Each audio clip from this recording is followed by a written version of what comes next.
Iran विरुद्धचं युद्ध लवकरच थांबवणार, अमेरिकेने युद्ध जिंकलं, डोनाल्ड ट्रम्प यांची घोषणा. तर युद्ध संपवण्यासाठी इराणने ठेवल्या अमेरिकेसमोर 3 अटी. अजूनही 9,000 भारतीय अडकलेले, परराष्ट्र सचिवांची माहिती. तेहरानमध्ये अडकलेले भारतीय सुरक्षित असल्याची माहिती. तर संध्याकाळी 5:30 वाजता केंद्राच्या 4 मंत्रालयांची पत्रकार परिषद. हॉर्मुझची सामुद्रधुनी पार करून सौदी अरेबियातनं कच्च्या तेलाचं पहिलं जहाज मुंबईत. इराणच्या हल्ल्यापासून वाचण्यासाठी बंद केली होती सिग्नल सिस्टीम. मुंबई डॉकवरून जहाजातलं तेल माहुलच्या रिफायनरींना पाठवणार. अमरावतीत पोलीस बंदोबस्तात सिलेंडरचं वितरण. तर जळगावात एलपीजी गॅस पंपावर रिक्षांच्या 1 किलोमीटरपर्यंत रांगा. पण ते स्वतःच घाबरले आहेत. विरोधी पक्षनेते राहुल गांधींची टीका.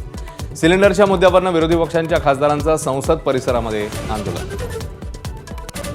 गांधींची भेट. राहुल गांधींनी केलेली सूचना 2 दिवसानंतर जाहीर करणार, रोहित पवारांचा इशारा. तर अजित पवारांच्या अपघात प्रकरणी रोहित पवारांना शंका. शिवसेना पक्ष नाव आणि चिन्हासंदर्भातली सर्वोच्च न्यायालयातली आजची सुनावणी संपली.